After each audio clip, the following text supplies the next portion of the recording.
বিরতির পর স্বাগত। ভারত বনাম অস্ট্রেলিয়ার চতুর্থ টেস্টে মেলবোর্নে ভারতীয় ব্যাটিং লাইন আপে পরিবর্তন আনা হয়েছে। ওপেনিং এ ফিরবেন রোহিত, দুই স্পিনার জাডেজা এবং ওয়াশিংটন সুন্দরকে নিয়ে মাঠে নামছে ভারতীয় দল। ব্যর্থ রোহিত নতুন বলে কি সুবিধা করতে পারবে? এবার কিন্তু এমনটাই প্রশ্ন উঠতে শুরু করেছে ক্রীড়া মহলে। মেলবোর্নে ভারতীয় ব্যাটিং লাইনআপের এই পরিবর্তনে কতটা সাফল্যতা আসবে ভারতীয় টিমে, বিস্তারিত জানবো। টেলিফোন লাইনে যুক্ত হয়ে গেছে ক্রীড়া সাংবাদিক বিপ্লব চন্দ্র। বিপ্লব দা, দুই স্পিনার জাডেজা এবং ওয়াশিংটন সুন্দরকে নিয়েই মাঠে নামছে অধিনায়ক রোহিত শর্মা। এই মুহূর্তে ব্যাটিং লাইনআপ দেখে কি মনে হচ্ছে, কতটা সুযোগ পেতে পারে ভারতীয় দল, বা আগামী দিনের পারফরমেন্স কেমন হতে পারে এই নতুন লাইনআপে?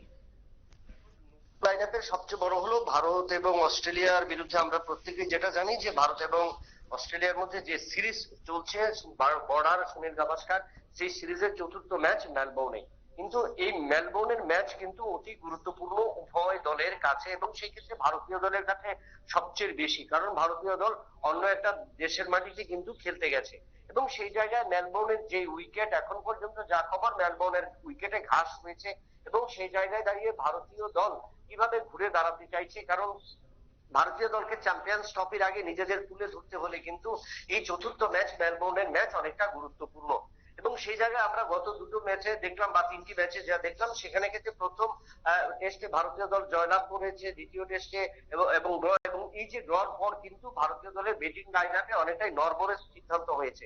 এবং কেন সিদ্ধান্ত হয়েছে, কারণ সেখানে আমরা দেখলাম যে প্রথম টেস্টের দ্বিতীয় ইনিংসে যশস্বী জয়সওয়াল এবং রুকি যেভাবে উইকেটে করেছিল, সেই জায়গায় দাঁড়িয়ে কিন্তু রোহিত শর্মা তার পজিশনকে ছেড়েছিল, এবং রোহিত শর্মা 6 নম্বর স্থানে আসে। এবং রোহিত শর্মা 6 নম্বর স্থানে আসার কারণে কিন্তু ভারতীয় দলের মধ্যে ব্যাটিং লাইনআপের ধারাবাহিকতাটা একটু ছন্দপতন ঘটে।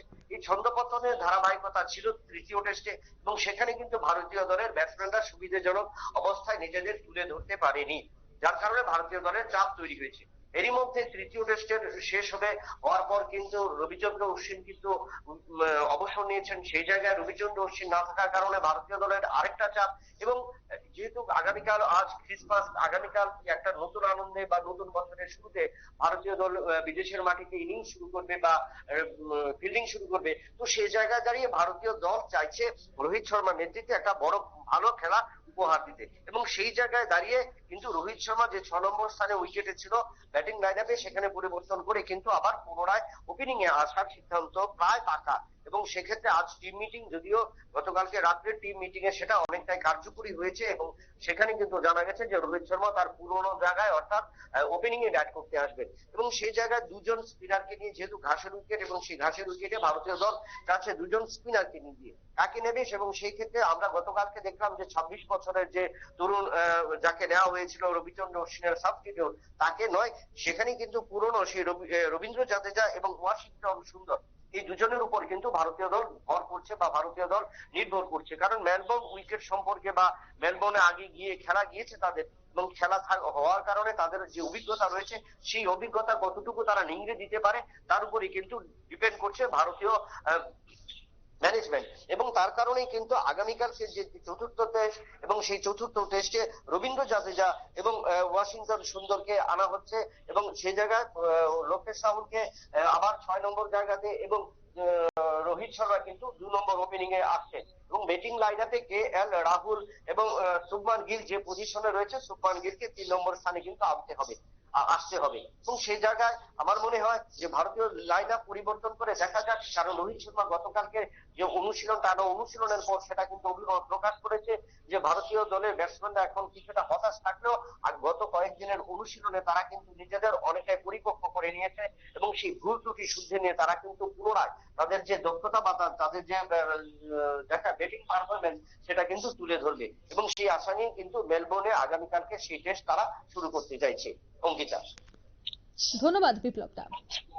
অর্থাৎ আগামীকালের যে ম্যাচ অনুষ্ঠিত হতে যাচ্ছে সেই ম্যাচে নয়া ব্যাটিং লাইন আপ, আর এই নয়া ব্যাটিং লাইন আপে এবার কি দুরন্ত পারফরমেন্স করে ইন্ডিয়া টিম, তার দিকে নজর থাকছে, কারণ ক্রীড়া প্রেমিকরা কিন্তু এই বর্ডার গাভাস্কারের সিরিজের দিকে বরাবর নজর রেখেছে। তবে রোহিতের এই নয়া যে কৌশল, সেই কৌশল কতটা কাজে আসে সেটাই দেখার। নিয়ে নিচ্ছে এই মুহূর্তে ছোট্ট একটি বিজ্ঞাপন বিরতি, সঙ্গে থাকুন।